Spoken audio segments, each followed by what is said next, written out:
Hillary Clinton about to deliver a speech on the economy in Columbus, Ohio, and she is not expected to go easy on Donald Trump. Mrs. Clinton plans to argue that Trump's economic policies would hurt working Americans and lead to a financial meltdown. The speech comes amid news that the Trump campaign is trailing Clinton in fundraising dollars, and just a day before a State Department IT official is scheduled to be questioned about Clinton's email practices. Let's bring in Richard Fowler, a Democratic strategist and radio talk show host, and Gianno Caldwell, a Republican strategist at Caldwell Strategic Consulting and former director of African American outreach for the DuPage County Republican Party. Welcome to both of you. Thank you for having me. Good to be here, Dan. Richard, we mentioned in the last interview segment I did, when most people, when asked about the ability of each of these candidates on the economy, Donald Trump comes out on top. How does Hillary Clinton try to counter what is one of the key issues of any presidential campaign?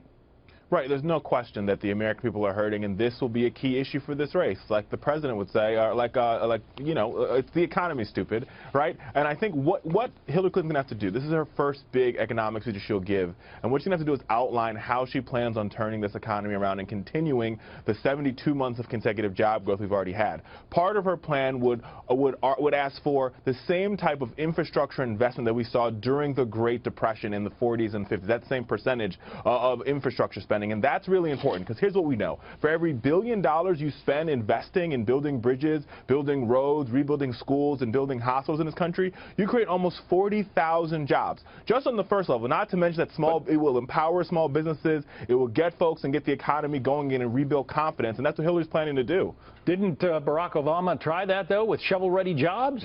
Well, no. The problem with the stimulus package, and I say this over and over again, right, is that the stimulus package was too focused on middle-class tax cuts. And what happens is, in economics, tax cuts cost the government more than actually spending and investing in small businesses and having them build bridges and roads, highways, hospitals, and schools. All right, let's get back to the topics of the economy. Gianno, does America want essentially another term from Barack Obama? No, they don't. And when Richard said that there's been 72 months of consecutive job growth, we got to look at what those numbers really mean, because the Department of Labor issued a report last month saying that there were only 25,000 jobs added to the economy. So that's not the kind of job growth in which I deem appropriate. Further, the jobs that have been added to the economy have been low-wage jobs. So if you want to work at Burger King or McDonald's and you have a college degree, if that's what you want to do, then that's appropriate. But for many Americans, that's not what they want to do. Those jobs are generally for college students or high school students. So that theory that we would want, American people would want a third term of President Obama's job growth is absolutely not true.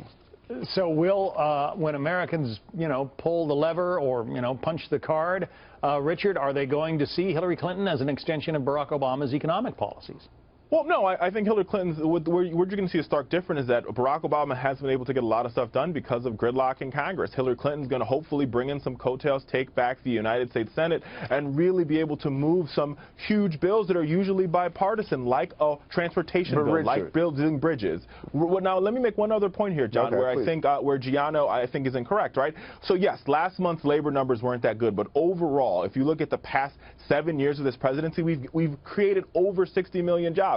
Not to mention the fact that Mark Zandi, the former economic advisor to Mitt Romney, indicated that Donald Trump's economic plan would push our economy back into a recession that we've never seen before. It bears repeating or pointing out, Gianno, that Barack Obama had a Democratic House and Senate the first 2 years and that is exactly what I was going to mention. And the voters responded to that by giving the House to the Senate and eventually, giving the House to the Republicans and eventually the Senate. Yeah, absolutely. And that's what I think would continue to happen, because the American people want to see some bipartisanship, and they want to see a party that has created jobs. And when we talk about Donald Trump's his resume, he's created thousands of jobs. He's the only candidate in the race that has created thousands of jobs. And Hillary Clinton saying in her speech, which is going to be essentially he wants to give tax credits to the wealthy, he wants to send our economy into a tailspin, is essentially everything a Democratic candidate says when they're running for president. So I don't understand if she's getting this rhetoric out of How to Run Against a Republican for Dummies handbook or what. She's getting It's just absolutely ridiculous. She's getting this rhetoric from Mark Zandi, Mitt Romney's former economic advisor.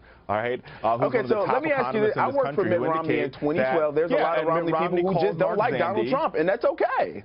No, but it's not about, we're not talking about Mitt Romney. We're talking about Mark Zandi, one of the most accomplished economists in the country, who's indicated that Donald Trump's economic plan will plunge our economy back into the ice age. And Donald Trump's campaign has been non-responsive to this attack. They've been non-responsive because they know it's true. No, there's other economists that have said other things. So you get 1,000 economists, you get 1,000 economists in a room. There's going to be different things said. As Mark and you know what? I'll say this.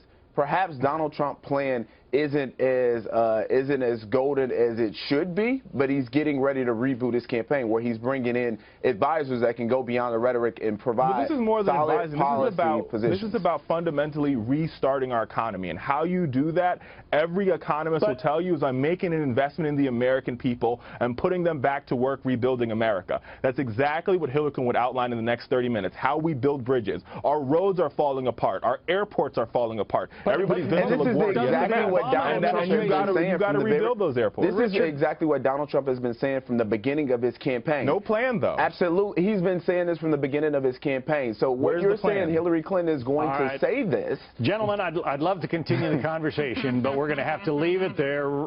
Richard, Giano, thank you both. Thank you. Thank you.